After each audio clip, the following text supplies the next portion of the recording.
Так, был Озака, наверное. Короче говоря, потом дальше будем читать как-нибудь. Житер бүгінге. Просто интересно становится. В итоге, короче, мы с того абзаца поняли, что түріклер да, қырымлар да ярдәм бермәгәннәр башкортларга. Кутак куйганнар. Мен теге мусолиться не люблю, блядь. Конкретно, блядь. Бирә, юк, нахуй. Значит, бирмәгәннәр, нахуй. Мы понимаем, бирмәгәннәр. Урыслар белән, блядь, дус. Поэтому мин бирәлмим дигән, нахуй. Эрдоган хәзер, блядь. Американцлар белән да дус. Нәрсә белән да дус, блядь, нахуй. Урыс белән да дус, блядь. Конечно, блядь, Татарстанга ярдәм бирми Башкортстан белән, нахуй. Сез уже аңламыйсыз, блядь. Хуеви, блядь. И вот эти игры, шашни, нахуй, блядь, не нужны, блядь, нахуй. Безге обычный кара халыкка шашни эти политические шлюхи нам не нужны, блядь. Так, идем дальше. Сейчас дочитаю, надеюсь.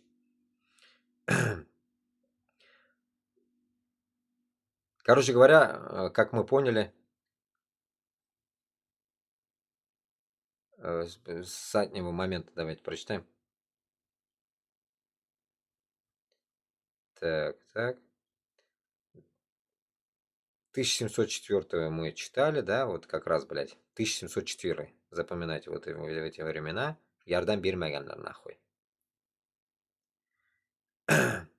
Вот, башкирское письмо с просьбой о принятии и крымское турецкое подданство крымский хан отправил башкирское послов в Стамбул.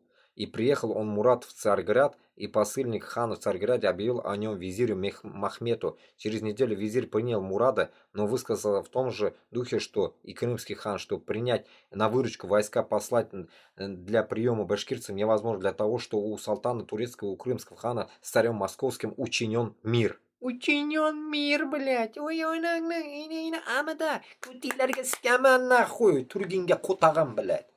Тургинге туранингем кутагам, нахуй, блядь.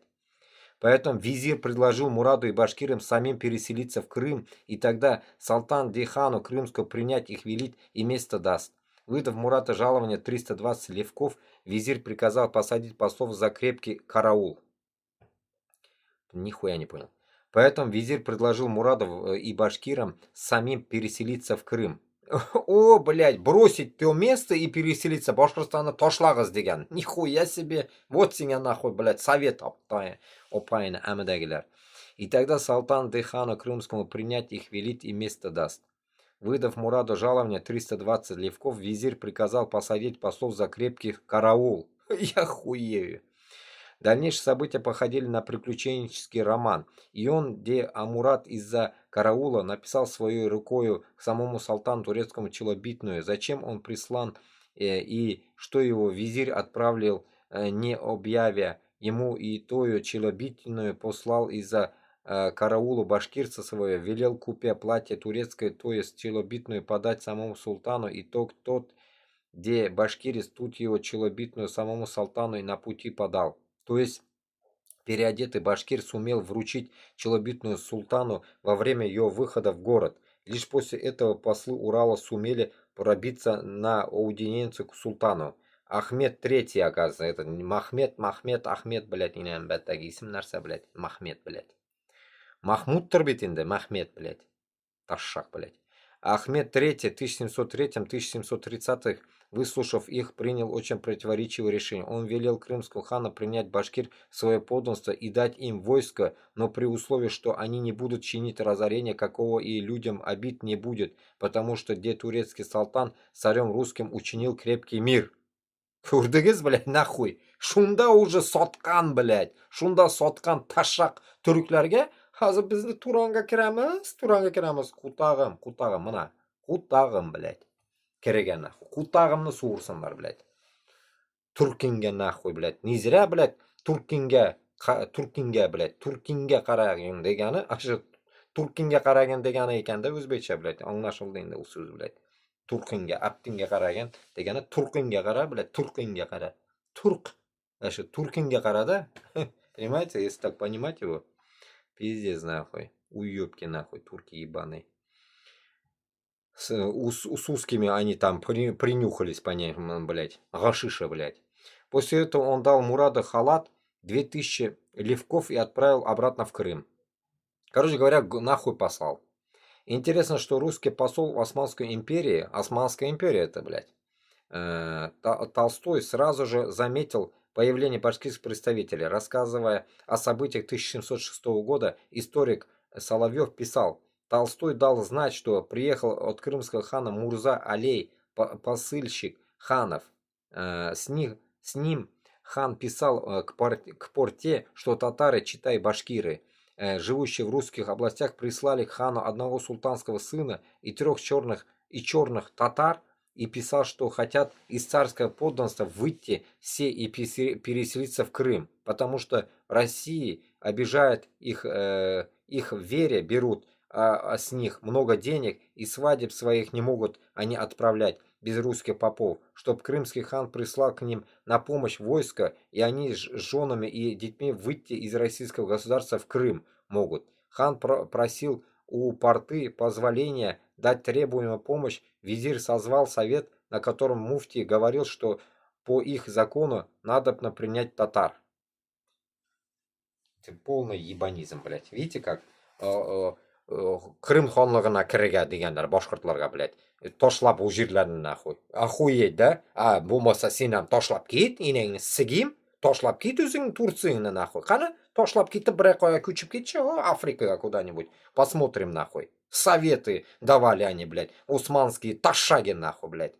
Тоже мне нахуй. Мы нам, блядь, в 21 веке это читать, это уму непостижимо. Это то же самое. Палестине. Палестине. Ну-ка, Эрдоган, скажи нахуй, Палестине. Сегодня только ты, гандон, говорил, что палестинцам нельзя никуда двигаться. А? Гнида ебаная. А башкирам нужно, оказывается, было уезжать, да? Нихуя вы мрази нахуй. Сіккенмен нахуй туранынıyam, башқасынıyam нахуй. Кутағамы қойып қойдым, блядь, нахуй. Я поэтому буду до конца идти нахуй, блядь, против нахуй этой пидорасии нахуй. Во-первых, и во-вторых, против Турции нахуй. Турки будут хуи сосать, блядь, от нас нахуй, башқұртлардан, блядь.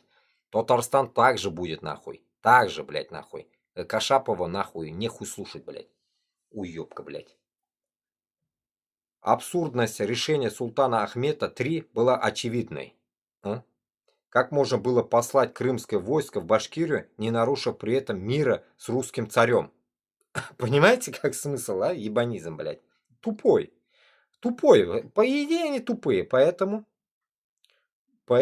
крымский хан, продержав Мурада и его спутников около 2 месяца, дал им подводы и отправил на Кубань. Туда они прибыли зимой в 1706 году и находились там еще 3 месяца. На Кубани к Мураду присоединились уже знакомые ему ногайские мурзы, чтобы им идти к башкирцам войною, будь они с русскими людьми войну всчали. Мурад Султан с 8 башкирами и 96 нагайцами добрались до Волги и хотели уже переправиться на левый берег между Царицыным и селом Черный Яр, как вдруг они узнали, что поблизости вверх по Волге идет со многим войском фельдмаршал Шеремет, который после подавления Астраханского восстания направлялся в действующую армию на Украину. Это происходило в июне 1706 году. Отталкиваясь от этой точно установленной даты, можно сделать вывод о том, что Мурад Султан отправился в свой заграничный вояж в 1705 году. Как показывал Мурад, убоясь того войска, то есть отряда Шереметьева, они побежали назад на Кубань, после чего те ногайские мурзы разошлись по домам. Калга Султан, обидевшись на Кубани, пригласил его к себе, однако башкирский султан не принял приглашение, вероятно, опасаясь ареста, и ушел в Кабарду. Однако туда вскоре нагрянул все тот же Калга Султан с войском для очередного набега на кабардинцев. Тогда Мураду ничего не оставалось, как уйти в Чечню, где его радушно принял чеченский бей Амирамза, узнавший, что перед ним ханов сын. Даже Чечняга Боргандар. Представляете? Ну, на этом, наверное, останавливаем как раз и посмотрим. Страничка 43. Где-то там. Мурад Султан деген жерде қалдықпыз. Будем потом читать. Да. Завтра, может, посмотрим. Рахмат.